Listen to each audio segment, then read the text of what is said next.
Shalom. Apa kabar ICM? Kita berdoa. Di momen spesial hari ini kami bangga kami menemukan sang sumber yaitu Kristus. Dan menyatu dalam hidup kami sehingga setiap hari kelimpahan demi kelimpahan kami alami. Kami akan berhenti hanya untuk menuntut. Tapi kami mau lebih banyak bersyukur sebab kelimpahan sudah kami terima. Di dalam nama Tuhan Yesus Kristus, kami berkati firman pada pagi hari ini. Kami berdoa. Amin. Bapak Ibu, saya percaya hari ini dalam suasana keakraban dengan tema kita tentang Home of Discipleship. Tentu acara ini dikemas sedemikian rupa, ada panitia. Sehingga kalau kita lihat momen hari ini sama seperti kita ada acara apa ya, ada lighting dan semuanya ini ada dana. Ya, dalam masa pandemik, saudaraku, saya bersyukur jemaat dengan kepanitiaan mau memberi kontribusi. Sekali lagi beri tepuk tangan, saudara. Nah, Bapak Ibu, hari ini kita dalam suasana rumah dan khusus saudara yang ada di nonton, saudara, saya kepingin saudara respon ya. Jadi like, chat, katakan amin. Karena ini hari bahagia. Siap yang di rumah? Oke, baik. Kita akan baca bersama, saudaraku. Karena tema hari ini saya akan berbicara tentang berkat-Mu atasku melimpah di rumah. Sama-sama katakan, berkat-Mu atasku melimpah di rumah. 1, 2, 3. Berkat-Mu atasku melimpah di rumah. Oke? Nah, saudara, saya percaya kita rindu rumah kita akan menjadi rumah kesaksian. Setuju? Rumah pemulihan, rumah kesembuhan, rumah kemenangan, rumah pemulihan, rumah sukacita, rumah keuangan, apa saja. Tapi mari kita lihat itu adalah dampak.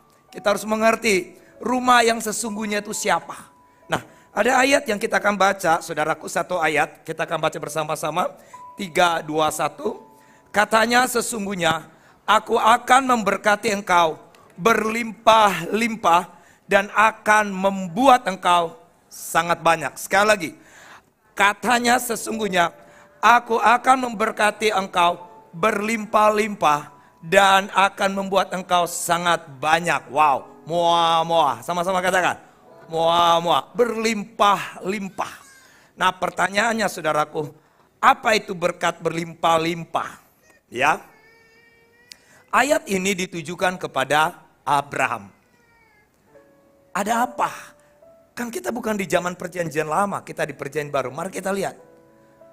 Di dalam Kejadian, saudara, 12 ayat 2 sampai 3, ketika Abram ini lahir dari silsilah dari Set keturunan turun ke Nuh. Dari Nuh lah ini dijadikan pengganti Adam pada perjanjian lama. Tapi sesungguhnya ada Adam yang terakhir, yaitu Yesus Kristus. Dari Nuh inilah mempunyai 3 anak, Sem, Ham, dan Yafet. Dan dari Sem lah lahirlah Arpakasad, turun-turun ke bawah Eber sampai Nahor, Tera, ke Abram. Ternyata Tuhan punya maksud kenapa Abram harus keluar dari tanah Babel, keluar dari Ur Kasdim. Karena ada rencana Tuhan bahwa apa yang dinubuatkan di Kejadian pasal 1 ayat 28, diberkatilah, beranak cuculah. Tapi cara manusia salah. Manusia lebih memilih mendengar ular sehingga makan buah pengetahuan baik dan jahat. Harusnya cara Tuhan memberkati Kejadian 1 ayat 28 bukan cara seperti itu. Tapi Tuhan tetap penggenapan tetap digenapi lewat Abram. Abram waktu itu namanya akan dipilih. Ayat ini berkata, Tuhan akan membuat engkau menjadi bangsa yang besar dan memberkati engkau serta membuat namamu masyhur dan engkau akan menjadi apa? Berkat. Aku akan memberkati orang-orang yang memberkati engkau. Bahasa Ibrani lefarek. Ketika saudara memberkati keturunan Abraham, katanya engkau akan diberkati. Dan mengutuk orang-orang yang mengutuk engkau. Dan olehmu semua kaum di muka bumi akan mendapat berkat. Coba bilang kiri kanan, olehmu semua kaum di muka bumi akan mendapat berkat. Saudara, kita lihat saudaraku, Tuhan akan memunculkan satu bangsa yang takut akan Tuhan. Pada bangsa-bangsa itu penyembah berhala semua. Dan Tuhan memilih dari keluarga Terah. Terah mempunyai 3 anak, Nahor, Abram, dan Haran. Saudara, Tuhan memilih Abram akan menjadi satu bangsa. Tuhan ingin menggenapi amanat yang disampaikan Imago Dei itu di Kejadian 1 ayat 28. Tuhan tidak akan kehabisan akal karena dia kausa prima, dia monoteis, dia penguasa. Jadi Abraham lah akan lahir. Dan saudara, kita harus akui, tidak ada bangsa di seluruh dunia lahir langsung kenal Tuhan. Tidak, hanya Israel. Semua bangsa-bangsa penyembah berhala. Keturunan Yafet, keturunan Ham, Ham punya anak Kus, Masraim, Lut dan Kanaan, semua penyembah-penyembah berhala. Tapi Tuhan pakai Abraham akan menciptakan satu bangsa. Dan harusnya Israel itu akan menjadi imam bagi bangsa-bangsa. Tapi sayang, Israel pecah, ada kerajaan utara dan selatan. Dan Tuhan tetap punya rencana yang besar. Dia memakai Yakub dari keturunan Yehuda. Padahal Yehuda juga bukan pria yang bagus, pria yang sontoloyo juga. Dia mempunyai anak dari hasil anak mantunya. Dan kalau kita dengar ceritanya dari silsilah inilah, Kejadian 14 ayat 10, kerajaan itu ditegakkan. Saudara, apa yang menarik? Saya pikir kenapa Tuhan hal-hal yang moralitas, hal-hal yang porno, hal-hal yang kesusilaan, kok Tuhan sengaja biarkan di Alkitab itu tertulis? Karena Tuhan mau supaya kita belajar bahwa di Alkitab juga ada dibahas, ada keluarga-keluarga yang pilih kasih. Siapakah mereka, saudaraku? Nah, kita lihat, saudaraku. Mengapa Yakub lebih mengasihi Yusuf? Bukankah Tuhan mengajar kita tidak boleh pilih kasih, setuju Bapak Ibu? Tapi mengapa Yakub, Israel lebih mengasihi Yusuf dari semua anak-anaknya yang lain? Sebab Yusuf itu anak yang lahir pada masa tuanya dan ia menyuruh membuat jubah yang maha indah. Wow. Lihat saudaraku, perbedaan. Bapak Ibu, kalau kita punya anak jangan pilih kasih, tetap sayang. Nah lihat, saya mau sengaja angkat bahwa keturunan yang lahir jadi satu bangsa pilihan. Dari keturunan ini lahir Mesiak, Yehosua Mesiak. Tapi juga punya adat cacat-cacat. Untuk apa kita belajar? Supaya kita tahu siapapun kita nggak ada yang sempurna. Tapi Tuhan memakai. Lahir Yesus itu ada Rahab seorang pelacur. Lahir Yesus ada seorang Rut, seorang Moab tidak penyembah Tuhan. Lahir Yesus ada perempuan selingkuh namanya Batsheba. Tapi silsilah itu Tuhan memakai di Matius pasal 1 supaya kita mengerti apapun latar belakang hidup kita. Tuhan mau bilang begini, aku sudah selesai. Namanya Nisma Kaim. Aku sudah menyelesaikan itu atau tetelestai. Tepuk tangan buat Tuhan Yesus. Nah, mengapa Yakub lebih mengasihi Yusuf?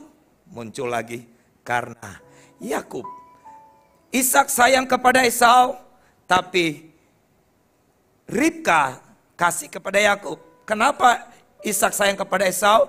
Karena Ishak senang dengan Esau, suka jadi seorang buruan yang suka berburu untuk tangkap binatang-binatang dan dia makan. Dan tahukah saudara, kenapa Ishak lebih mengasihi Esau? Nah ini keturunannya itu turun-temurun. Tadi kan mengapa Yakub mengasihi Yusuf? Ya karena papanya pilih kasih. Nah naik lagi ke atas. Makanya Bapak Ibu hati-hati. Tuhan memberikan anak kepada kita bukan untuk dipilih-pilih. Kalau anak berkata, kenapa sih Pak aku lahir anak kedua? Kadang-kala lupa. Anak ketiga apalagi lupa. Anak pertama yang selalu diprioritaskan. Segala sesuatu anak pertama. Kalau anak keempat boleh memilih, kenapa aku lahir anak keempat? Orang tua Abraham, saudaraku, lebih suka kepada Ismail abang daripada Ishak.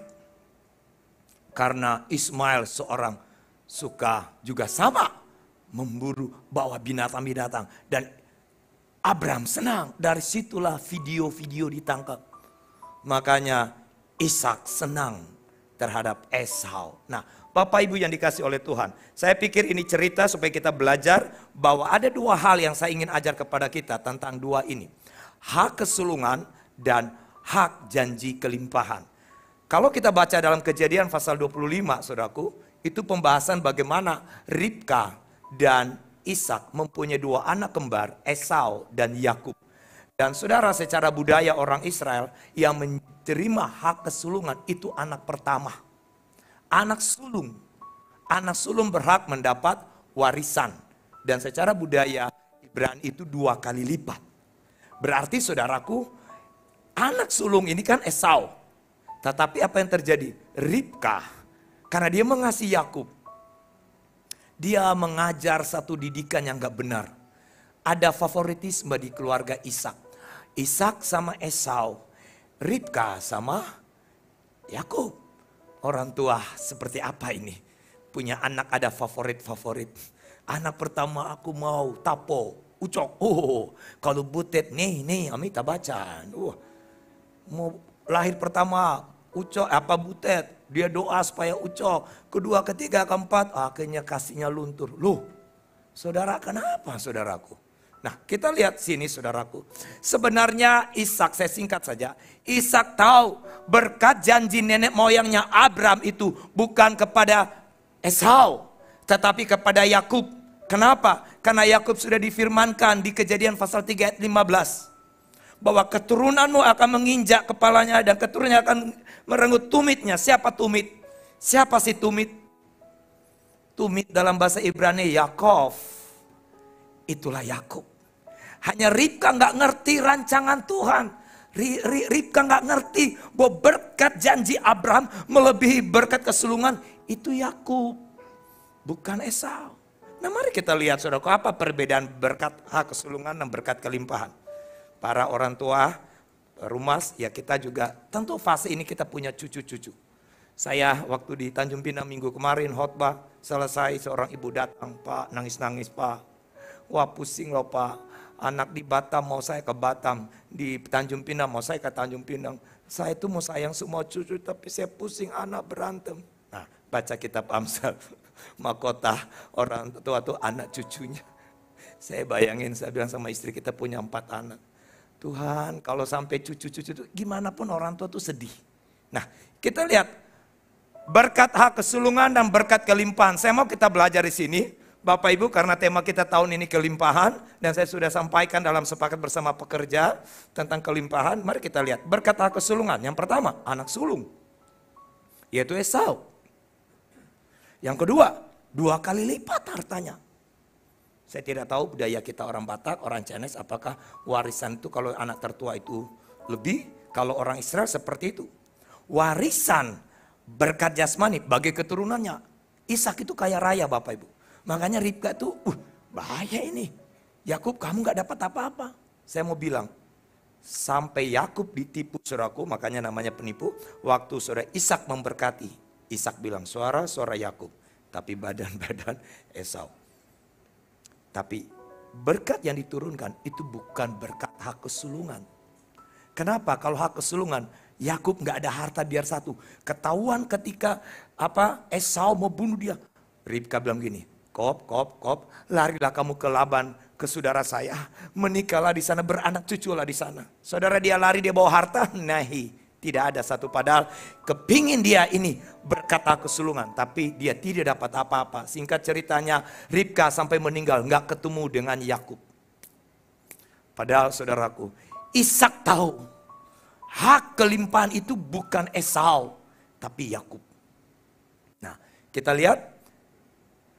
Kalau berkat hak kesulungan sifatnya tidak kekal. Makanya Bapak Ibu kita ikut Tuhan kalau cuma kejar berkat kesulungan, habis Bapak Ibu. Uang banyak apapun, habis.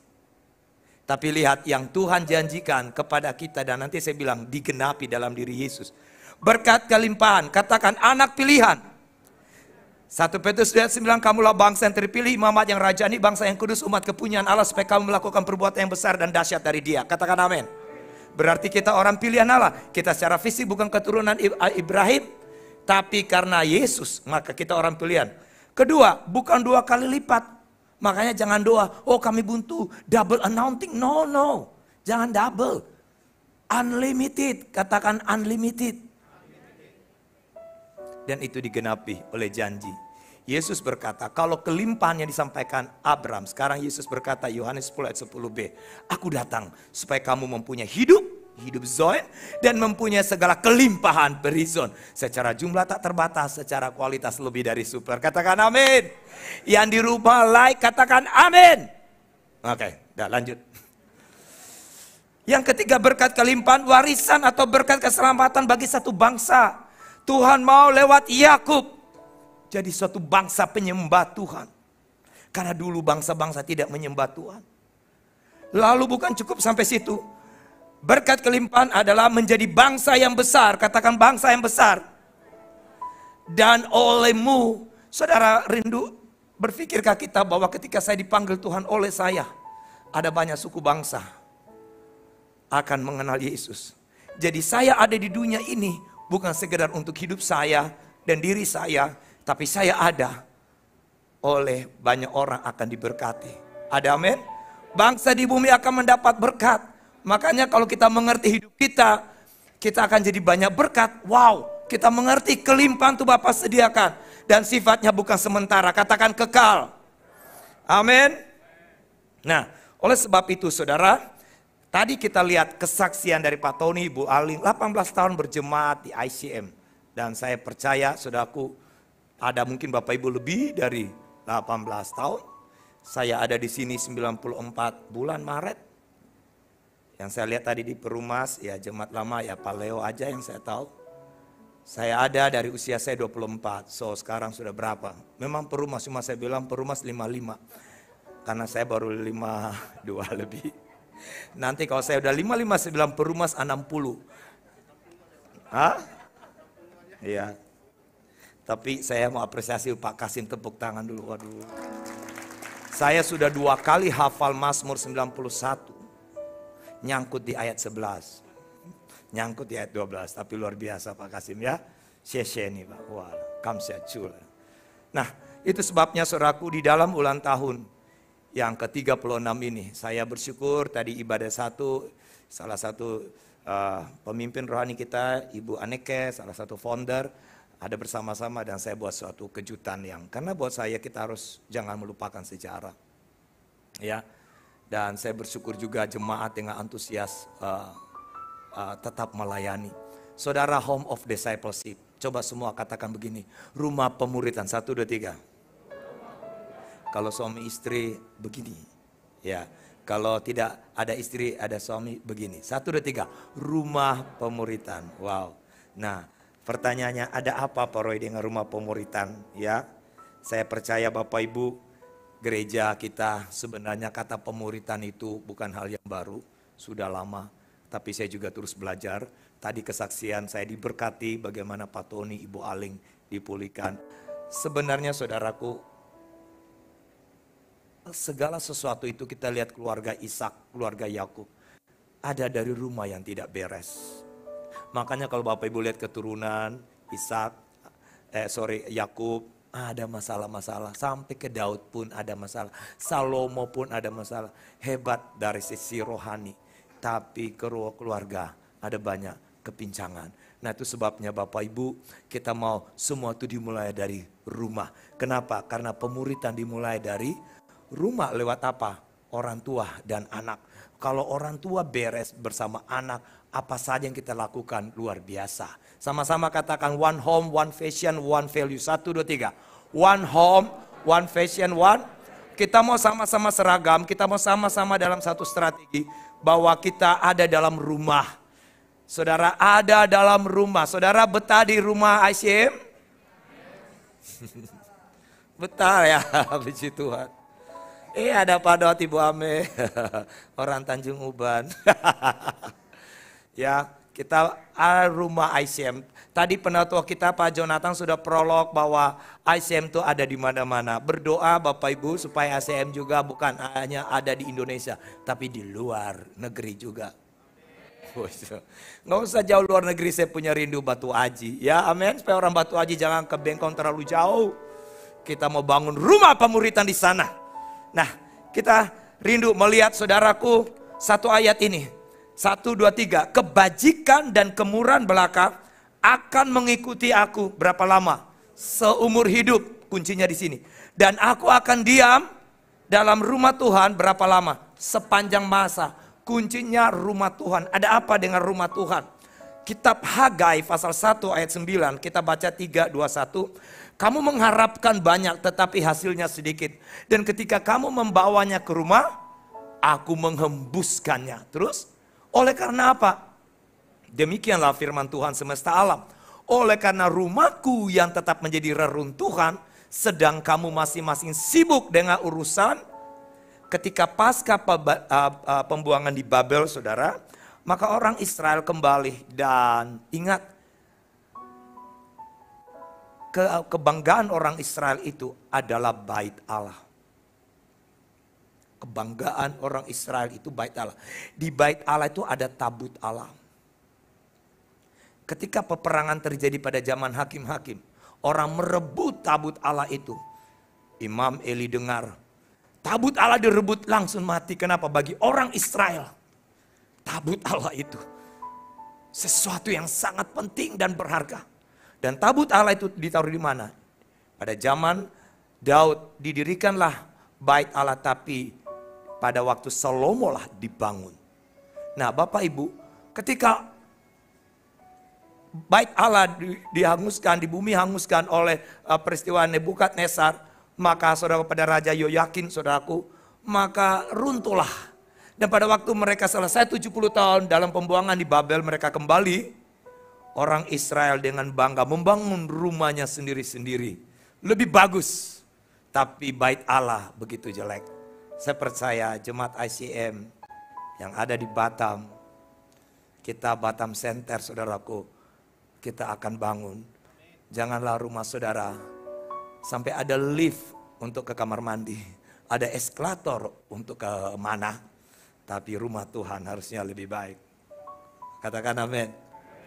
Oke, tapi artinya saya tidak melari ke situ, ini ada arti yang lebih mendarat buat saya. Tahukah saudara kuncinya apa? Rumah Tuhan. 1 Korintus 3:16, tidak tahukah kamu tubuhmu adalah bait Allah dan roh Allah diam di dalam kamu. Siapa yang membinasakan bait Allah, aku akan binasakan. Berarti begini Bapak Ibu, berapa banyak kita lebih sibuk membangun rumah sendiri. Keegoisan kita, prinsip kebenaran diri sendiri, kita lebih membangun itu. Lebih baik saya kasih uang kepada anak daripada saya meminta maaf sama anak.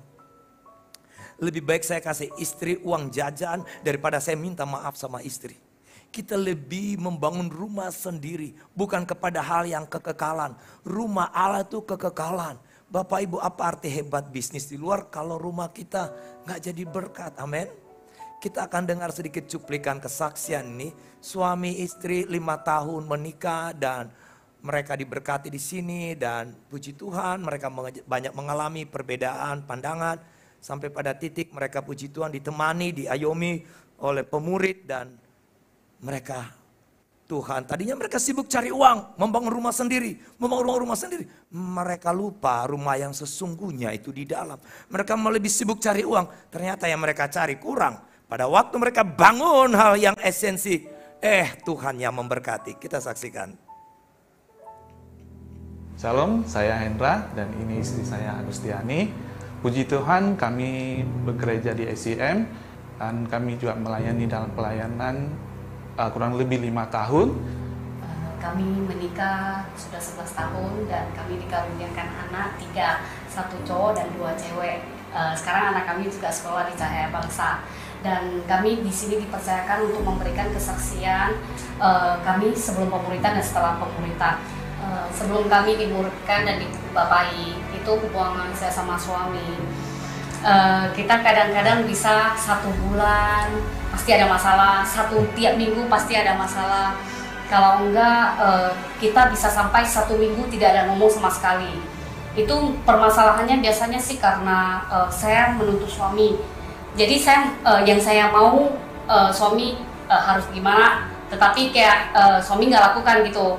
Jadi di situ saya kecewa. Ya benar, yang diceritakan istri saya bahwa kami tiap bulan pasti ada masalah yang muncul, walaupun itu masalah kecil menjadi besar. Kadang-kadang ya saya merasa saya nggak melakukan kesalahan apapun dalam keluarga. Kadang-kadang kita beda pendapat satu sama yang lain. Saya berpikir mau sampai kapan permasalahan kami yang setiap bulan, setiap minggu, sampai kami tidak bicara selama 1 minggu. Apakah mungkin kita harus cerai, jadi masalah ini selesai. Tetapi kami pas menikah kami sudah komitmen berdua bahwa kami tidak akan mengatakan kata perceraian. Jadi saya pikir gimana caranya biar keluarga kami bisa pulih gitu ya. Puji Tuhan kami dipertemukan di komunitas pemuritan dan kami dimulihkan. Banyak hal yang kami pelajari dalam komunitas tersebut. Saya sebagai istri belajar menghargai suami dan sebaliknya suami Suami juga. saya belajar menghargai saya, sehingga di dalam rumah kami jadinya lebih sukacita ya. Jadi berkat-berkat yang Tuhan berikan juga melimpah di dalam keluarga kami, anak-anak kami juga sehat-sehat, sangat sukacita lah yang ada di dalam keluarga kami, dan kerja kami juga diberkati oleh Tuhan. Kami bersyukur bisa berada di dalam komunitas pemuritan ini. Puji Tuhan, saat ini juga kami belajar untuk memuridkan istri, anak-anak, dan keluarga kami yang terdekat. Ayo, kami mengajak Bapak dan Ibu dan Saudara sekalian untuk ikut dalam rumah pemuritan. Di dalam pemuritan ini kita mendapatkan banyak nilai-nilai di dalam pemuritan, di mana kita satu visi, satu nilai, satu rumah, kita belajar untuk bertumbuh di dalam Kristus. Di momen spesial ini kami keluarga ingin mengucapkan selamat ulang tahun ICN yang ke-36.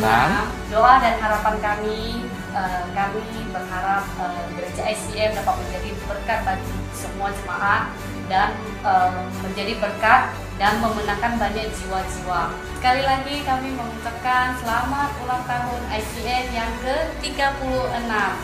Salam Rumah Pemuritan. Ya, sambut dengan tepuk tangan.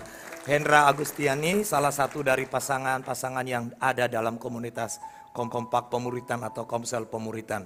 Bapak Ibu, saya rindu supaya para PKS kita akan dibekali pada hari Rabu nanti. Nah, Bapak Ibu yang dikasih oleh Tuhan, bicara rumah itu bicara welcome members. Jadilah rumah yang selalu mengundang orang. Rumah yang selalu orang-orang datang. Yesus berkata, marilah datang kepadaku, hai yang letih lesu. Aku akan berikan apa? Kelegaan. Dalam keluarga, dalam rumah, menjadi welcome members.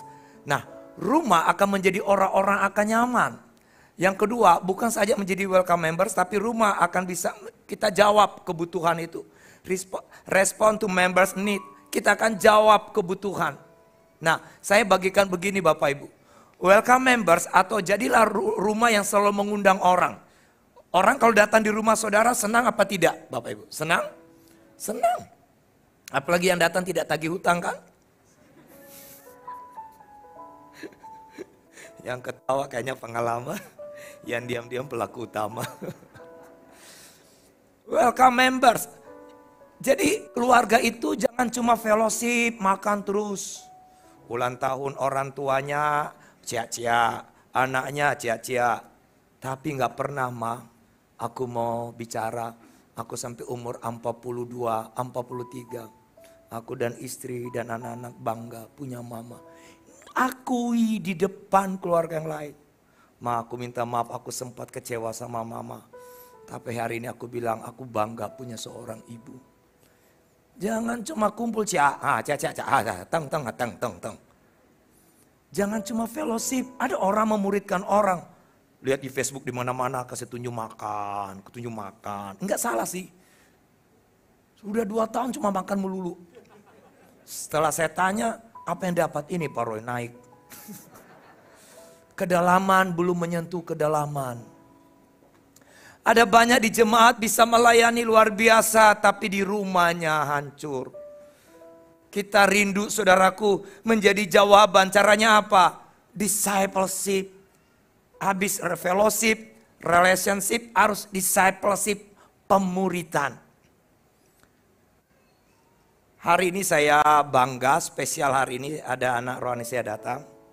Pak Pendeta Paris Paruru Palalangan. Boleh naik spontan? The power of kepepet. Saya nggak tahu siapa yang atur ya. Bagi jemaat yang tahu ceritanya, ini cinta lama bersemi kembali. Bagi yang baru, kenapa? Saya bersyukur mengenal seorang Paris Paruru Palalangan. Lebih lengkap ya. Sejak 2003 dan sempat bersama di rumah di Jakarta, dan saya bangga hari ini beliau jadi hamba Tuhan yang dipakai Tuhan. Gerejanya di Vista, khotbahnya lebih hebat dari saya saudaraku. Oh iya, khotbah kalau bilang hati Bapa luar biasa. Dan beberapa waktu 2009 kami ke Amerika, walaupun tidak satu pesawat, tapi dia di Dallas, saya di Atlanta, dekat Tanjung. Dapur 12, Kak. Oh, Dapur 12 ya, kamu di Tanjung Uma. Kita cuma telepon-teleponan dan saya bilang begini, Tuhan, aku bersyukur ya, anak rohani, kita bisa ke Amerika walaupun itu beda state. Dan ada banyak agenda besar yang kami sering sharing dan saya lihat begini saudaraku. Ini juga bukan saya ingin mengklarifikasi ke jemaat ya, bahwa Paris itu tidak akan pernah hilang dari saya sebagai anak rohani. Karena hubungan bapak dan anak itu nggak ada mantan anak, bilang nggak ada mantan anak. Dan hari ini saya juga kaget, dia datang dan wow, ini buat surprise karena harusnya Bapak Gembala harus khotbah kan? Atau udah selesai di sana? Oh, cabut tuh, bayangin demi ICM ulang tahun ke-36, tepuk tangan. Dan saya ini karena sehubungan dengan bicara pemuridan, saya juga nggak tahu, nggak ada di rekayasa. Tapi saya melihat beliau dipakai Tuhan luar biasa banyak ini. Tapi saya lihat punya spirit anak itu masih, bagi saya itu nggak ada yang berkurang dalam hidupnya. Dan saya melihat Tuhan membawa dia bersama istri dan 2 anak mereka kepada hal yang lebih besar. Apa yang kamu mau ceritakan dari hasil hubungan pemuritan Koroi dengan kamu? Wow, thank Koroi you. ganti duduk, orang tua duduk ya. Ini udah speechless nih. Ini pelaku utamanya Kak yang buat saya. Oh, Ananto. Ananto, ya. Oke, wow. Ya, makasih buat Ya. kehormatan, kesempatan yang diberikan buat saya. Kalau bicara pemuritan memang ini setan kadang mungkin nggak bisa buat kita menghentikan kita untuk percaya Yesus diselamatkan. Tapi kalau kita nggak sampai mengenal siapa kita di dalam Kristus, itu akan sangat mengenaskan, ironis sekali. Kalau kita nggak tahu siapa kita setelah kita diselamatkan. Dan puji Tuhan, waktu saya bertobat tahun 1999,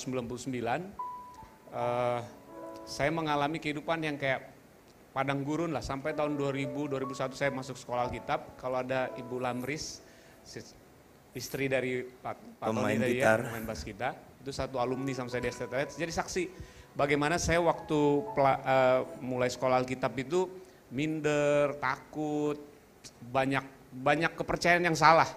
Padahal udah percaya Yesus, sudah sekolah Alkitab lagi. Jadi Lamris paling tahu lah siapa Paris gitu ya. Sebelum akhirnya tahun 2003 ya, Kak Roy ya, ketemu Kak Roy. Di situ saya dapat anugerah spesial karena Kak Roy itu kalau di Batam sibuk banget. Mau bilang workaholic takut dimarahin, tapi orangnya fokus kerja banget. Ya, udah ngomong ya. Ya, jadi kayaknya kalau ngurus orang pasti susah lah. Tapi waktu itu beliau hanya sekolah, Kak Roy hanya sekolah kuliah. Jadi saya benar-benar dapat Kak Roy juga doa, waktu itu dia doa minta siapa bisa dia layani. Akhirnya ketemu, kita ada kayak mission trip atau apa gitu, pelayanan kampus. Disitulah. Nah, yang saya paling ingat itu momen-momen dalam pemuritan itu yang paling mengubah kehidupan saya itu waktu saya ke rumah Kak Roy di Muara Karang. Waktu itu saya ada satu momen, Kak Roy itu, ya yang lain-lain itu sebelum ini, Kak Roy itu bangun pagi-pagi nyuci baju, mesin cuci kayaknya waktu itu enggak ada pakai tangan ya kayak Kak Andrea. Iyalah masih susah jadi cuci tangan. Tadi nyapu, terus ke pasar, belanja. Loh sampai hari ini? Jadi saya kan lahir dari keluarga broken, papa mama cerai. Saya tuh nggak pernah lihat figur papa. Sampai SMA ya saya baru ketemu papa. SD sempat tapi kayak samar-samar lah. Jadi saya benar-benar nggak ngerti keluarga itu gimana, family itu gimana, terutama figur papa. Jadi waktu berantem kalau ada teman bilang, ku kasih tau bapakku ya, saya paling bingung tuh mau kasih tau siapa, masa kasih tau mama. Jadi saya benar-benar jadi orang yang minder dan segala macam. Akhirnya jadi something tuh kayak kosong di dalam kehidupan saya itu yang kayak nggak ngerti arti rumah, keluarga itu nggak ngerti. Artinya jadi anak nggak ngerti. Nah disitulah kayak ada video kehidupan saya lihat di rumah itu seorang figur ayah. Dan puncaknya waktu Kak Roy itu minta maaf sama Kevin. Ada Yavin juga, Yavin waktu itu saya minum datang udah bekas saya dihabisin sama dia. Mana si Yavin tuh ya. Mumpung udah gede bisa diledekin ya. Dia masih 4 tahun kayaknya atau 3 tahun Yavin waktu itu. Jadi Kevin, Kak Roy itu bisa minta maaf sama anak. Minta maaf. Itu benar-benar momen buat saya Tuhan tuh langsung kasih Bapa itu mengalir dalam hidup saya. Saya nggak bisa tahan, tahu-tahu di kamar tuh saya masih ingat banget, udah 1111 itu, keluar semua, kayak tambah satu lagi, kayak semua udah pokoknya hancur lah. Saya dijamah Tuhan, dilawat Tuhan di situ. Karo yang lagi nyuci atau apa bingung, Riz kamu kenapa? Udah speechless, saya cuma bisa peluk, terus saya di situ kayak pelepasan atau apa ngomongnya nggak ngerti, di situ saya Tuhan pulihkan. Nah itu berlanjut, Karo doain. Dulu saya waktu itu masih di tahun 2003-an itu, saya tuh paling kaku ketemu sama cewek. Jadi kalau ngomong tuh mesti paling nggak bisa eye to eye gitu, eye contact tuh paling nggak bisa sama cewek. Apalagi ceweknya agak cantik atau waduh paling. Kalau dia lewat sana saya lewat situ, dia kemana ada ngumpul saya nyendiri. Nah, sekarang udah berani, sekarang berani. Istri saya kan, saya tuh doa punya istri Miss Universe. Jadi meleset dikit ya udahlah nggak apa-apa, meleset dikit aja. Jadi gitulah Kak Roy ya. Jadi terus kembali ke jalan yang benar ya. Jadi sejak itu saya minder, saya sampai nggak tahu. Apalagi ketemu sama pemimpin yang dominan, itu langsung blue screen itu bisa langsung. Kayak hang, nggak ngerti mau ngapain lagi. Apalagi kalau suaranya udah tinggi, saya tuh langsung gemetar, langsung kayak udah error.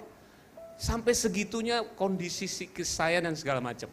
Nah itu Lamris paling tahu lah ya, itu karena kami satu asrama, jadi dia paling ngerti itu Paris gimana. Sampai suatu kali saya pulih begitu, di angkot, saya masih ingat angkot, Kopaja apa saya lupa. Di angkot itu, Kak Roy udah pulang ke Batam. Tiba-tiba saya ingat kasih Kak Roy yang begitu apa adanya. Saya sampai kadang ngaca, karena Kak Roy itu kadang ngomongnya, kamu tuh ganteng Riz. Saking mindernya, kamu tuh ganteng loh Riz. Pulang saya benar-benar ngaca, saya ganteng ya? Iya sih. Bayangin ganteng aja nggak berani ngakuin. Tapi itu kata-kata sederhana tapi breakthrough. Nah saya ingat di angkot itu, saya ingat kasih yang tanpa syarat membuat saya berani ngadepin pemimpin saya tanda kutip killernya minta ampun. Saya udah habis-habisan di pelayanan, di pertemuan pekerja, habis di sikat kurang ini kurang itu. Saya jalan kaki ke 6 center apa segala macam, nggak dibahas. Kekurangannya yang dibahas sampai saya, kok gini nih leader. Tapi waktu saya setelah ketemu Kak Roy, saya siap Pak. Yang mana kurang siap Pak? Mentalnya berubah. Ketemu sama cewek, diceng-cengin, saya ajakin ceweknya ngedate langsung. Dinner bareng. Ada restoran di Jakarta terkenal Amigos, agak minggir got sedikit. Jadi saya ajak dinner untuk langsung klarifikasi, kita nggak ada apa-apa ya. Bisa sampai saya gituin supaya nggak ada celah di dalam pergaulan. Nah, waktu diangkut, dibalik ke angkot ya. Saya ingat kasih Kak Roy sempat terbatas, nah ini penting. Ternyata suara Tuhan langsung kuat banget, dia bilang, Riz, kalau Kak Roy aja bisa treat kamu sampai kayak gitu, perlakukan kamu segitunya, apalagi aku Riz.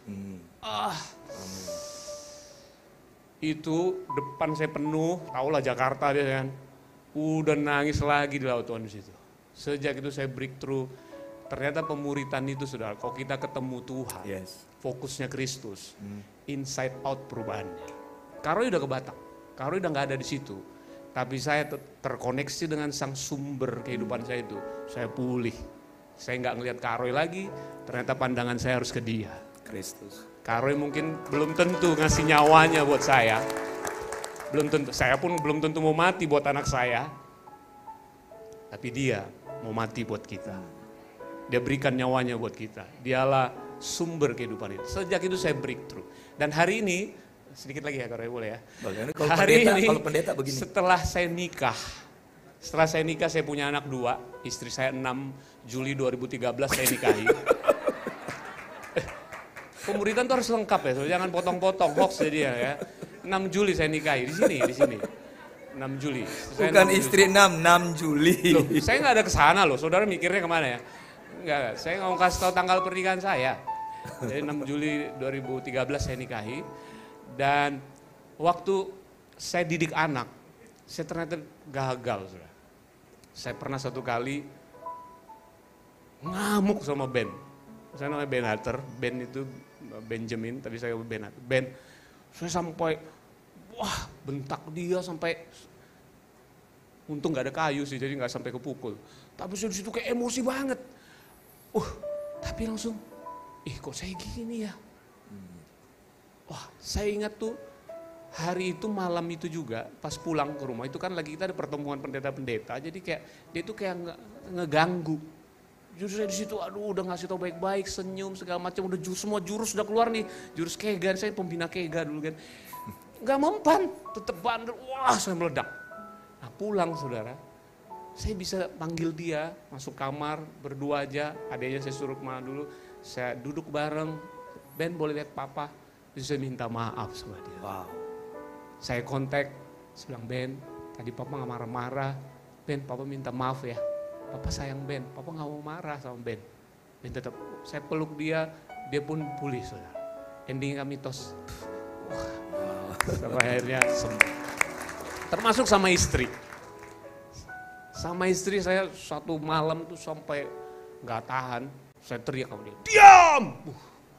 Itu tetangga entar radius berapa rumah blok itu denger itu. Dan mereka tahu itu rumah pendeta pengajar kasih karunia itu. Dia ngajarin grace itu loh. Pendeta juga Paris manusia. Saya teriak, diam! Oh, dia sampai shock. Saya waktu selesai ngomong itu, aneh badan saya lemas semua. Kok saya gini ya? Tapi waktu saya ingat, Kak Roy minta maaf sama Kak Andre bagaimana cerita anak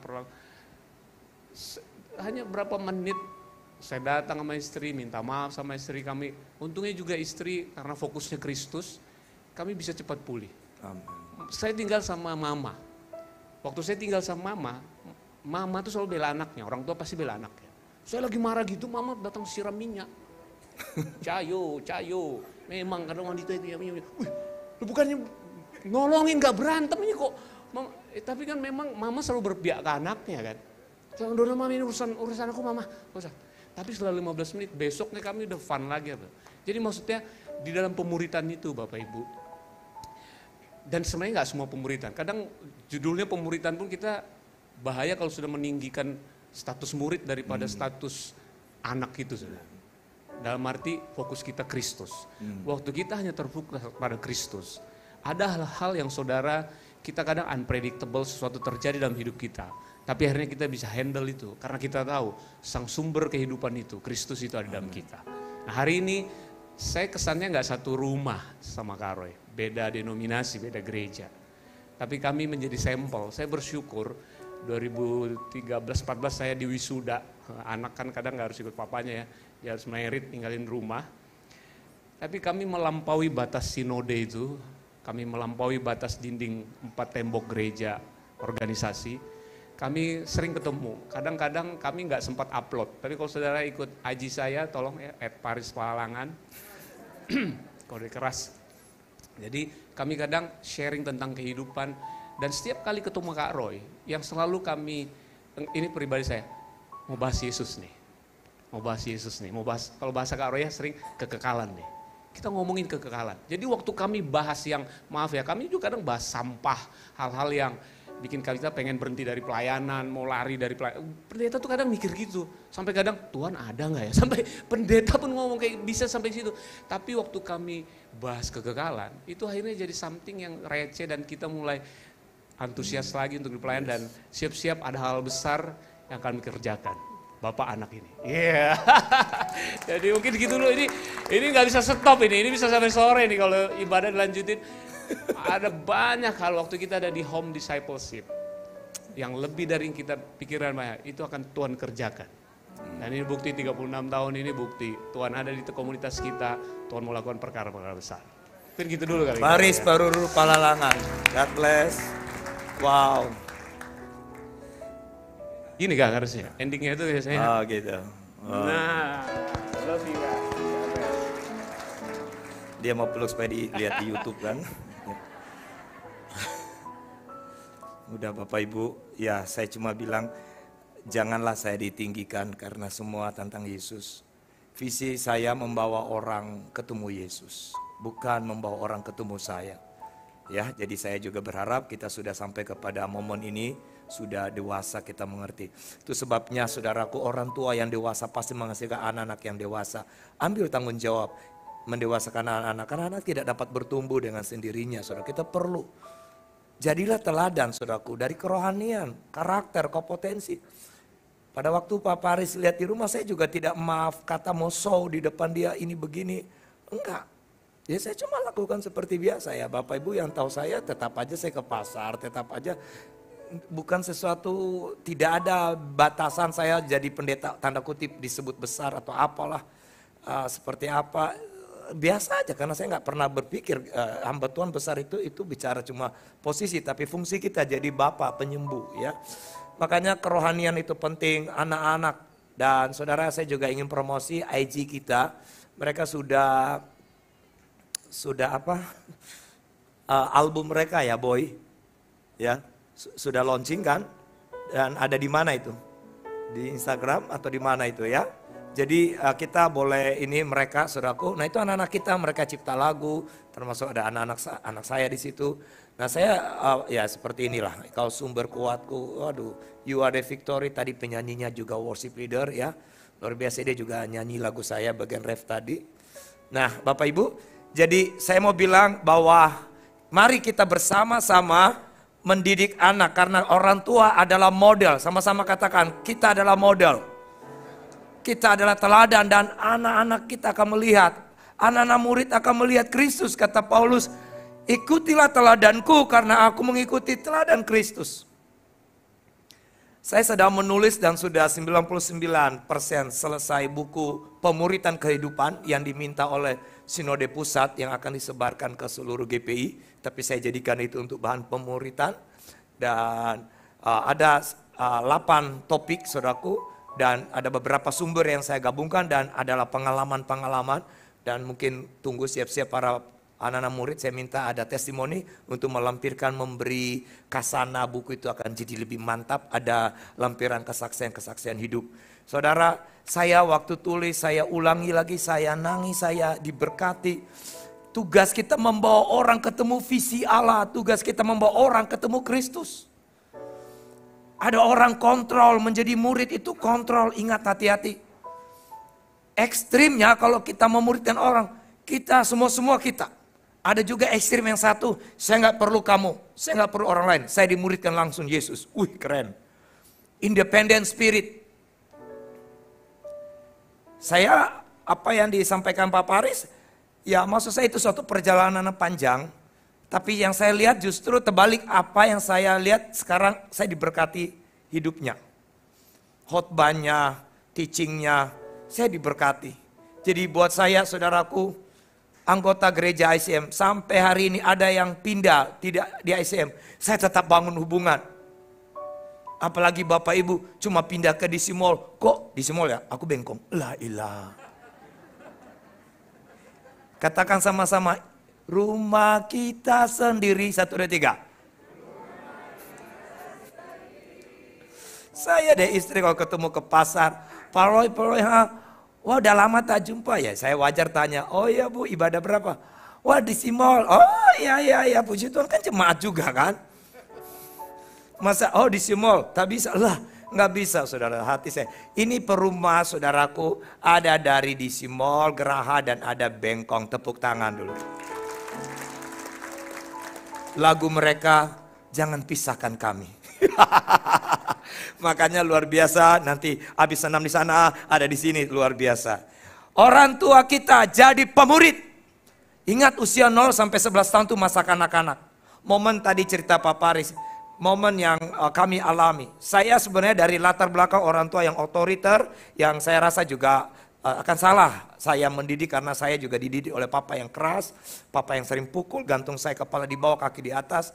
Maka harusnya saya pukul 4 anak saya sama. Tapi kenapa saya nggak seperti itu? Karena sebelum menikah saya pulih. Nah, jadilah orang tua yang jadi pemurid, jadi pelatih ya Bapak Ibu. Di mana di keluarga, di pelayanan, di pekerjaan bisnis. Setelah berdampak dari rumah dulu, baru ke keluarga yang lain. Dari rumah dulu, baru ke pelayanan. Jangan dibalik, pelayanan hebat. Pelayanan luar biasa, tapi di rumah. Statement ini saudara, kita baca, kita bangkit berdiri.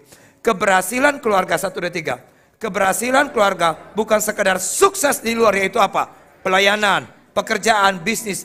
Tapi kesuksesan itu dimulai dari mana? Rumah. Sama-sama katakan, Together we move. 1, 2, 3. Together we can. Tepuk tangan buat Tuhan. Mari kita berdoa. Kami mengucap syukur buat janji-Mu ya dan amin. Baik yang ada di rumah, janji Tuhan ya dan amin.